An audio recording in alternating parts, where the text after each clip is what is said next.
Good evening.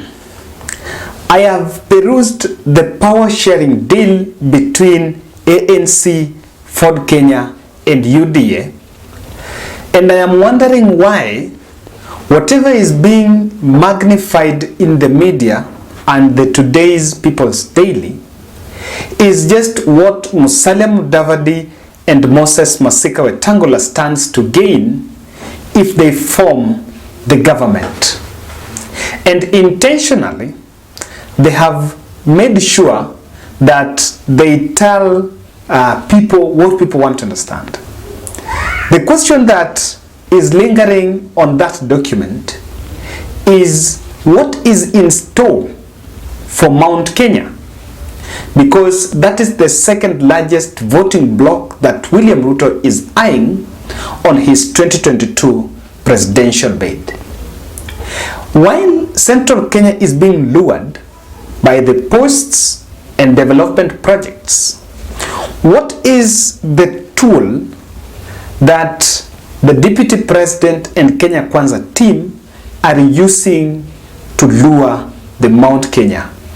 Or is it clear that already they have a kingpin, and the kingpin is the Deputy President? Now, Musalia Mudavadi has been promised the position of Prime Cabinet Secretary. In short, Prime Minister. The reason why it is Prime Minister is this. According to that agreement, Musalia Mudavadi will be given within the 14 days of them forming government with some specific portfolios, some of which are within the constitution because coordinating the national and county governments. But there is a very interesting bit that I've seen. If this Prime Minister position, or rather this Chief Minister position, is what Deputy President William Ruto says Matiang'i was given, then Uhuru Kenyatta did not go to the National Assembly. According to that document, they will be amending the National Government Coordination Act of 2013 to include the office of Cabinet Secretary. Now, that National Government Coordination Act 2013 was actually stipulating some of the roles that the Deputy President was taking.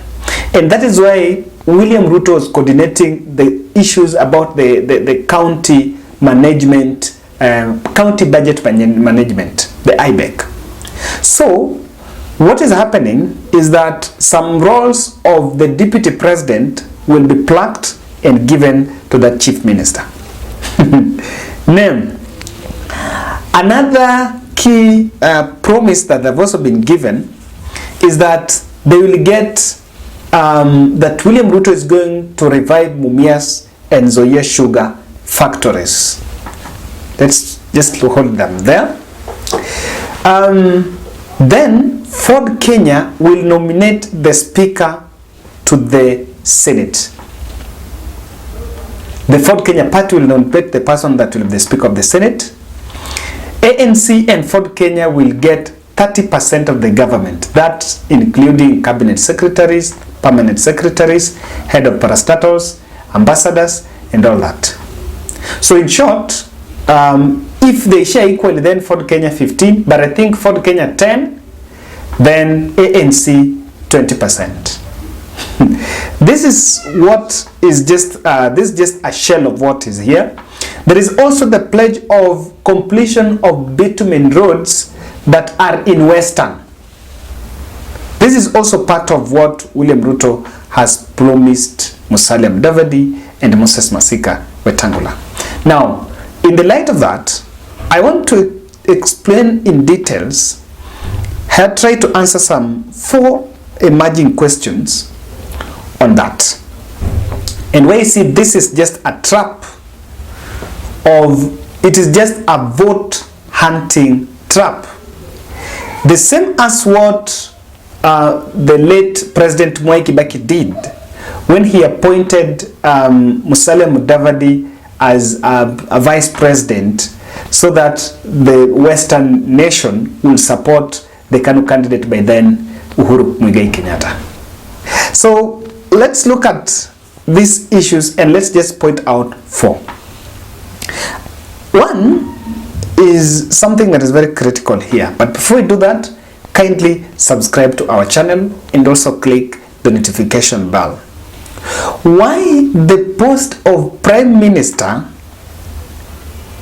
and you opposed the BBI? The question of inclusivity was well elaborately addressed in the Building Bridges initiative. And the campaign narrative that William Ruto and the Kenya Kwanza team coined against the BBI was that it was to give positions to people, create positions instead of service delivery. So, and I can tell you, when they made the last rally in Western, the information, or rather their campaign message, was that Musalia Mudavadi does not need any position.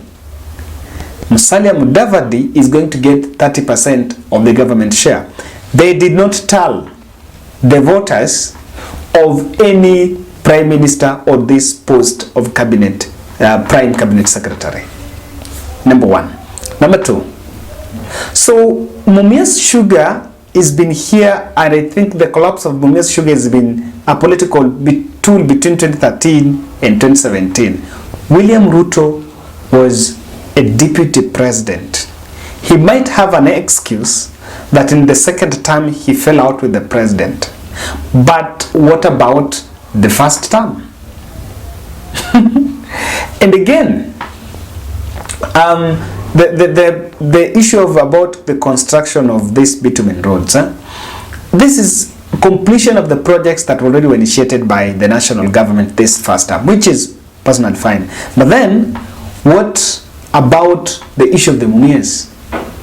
While it is in public domain that there is a process to privatize Mumias Sugar, it was sold to some private proprietors. Government has just been trying to give some support, but not yet enough. Then, what do the other 9 parties, because not even 9, yes 9, they've only mentioned about ANC and Ford Kenya. What do the UDA get? What do the Chama cha Kazi get? I know that this might be a power sharing deal for the sake of formality, because by law they are supposed to do that because they have a coalition, and because they know that this document will be in public domain for consumption. They decided to tell what is enticing for the eye. But this is a trap.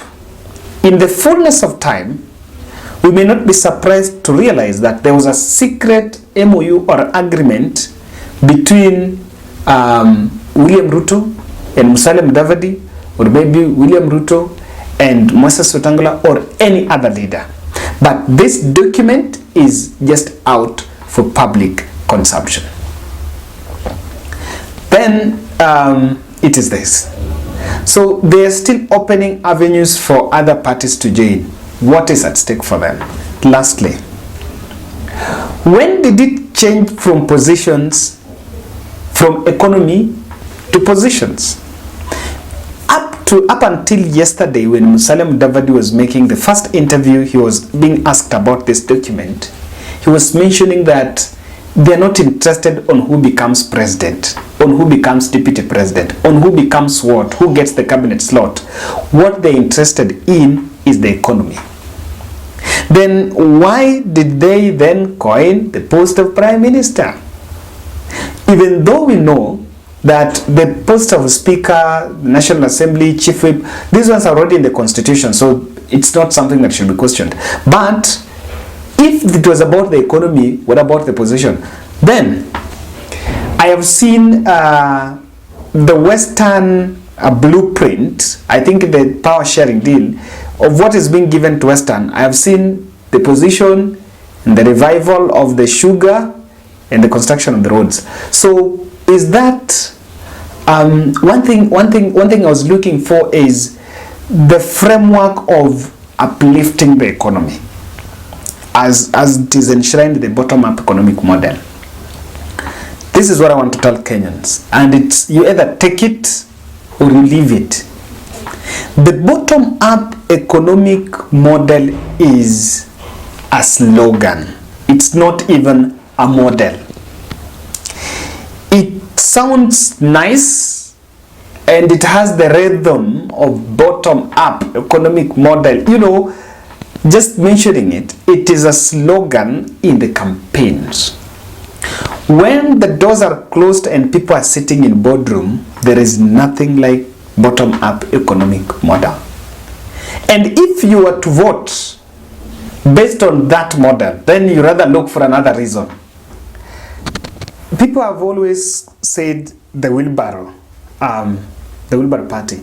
The wheelbarrow was just an emblem. It is just a symbol of the party like ODM. But do you know that nowadays, even if you watch latest rallies by William Ruto, that wheelbarrow is not there. People are not now being mobilized to carry the wheelbarrows to bring to William Ruto the way it was when the UDA inception, at the inception of UDA. So with the time, even the mention of the bottom-up economic model and how they are going to execute it is not there. So what I can mention to you here, guys, if you look at that power sharing document, it's all about positions, and nothing like the economy. I always tell people there are some few other narratives that comes that we are going to vote in William Ruto and not Raila because we want to uplift a dynasty and uproot a dynasty and bring a hustler. Surely, is that even a ground? Is that even a ground? But then, that was my analysis on really this power sharing deal. My position is whatever Andy Ruto is holding at the office at the RPP is a political document, a vote hunting paper for it to be consumed because they know that the media is going to receive it and now start magnifying it. But the real deal is the real trap that awaits Mudavadi.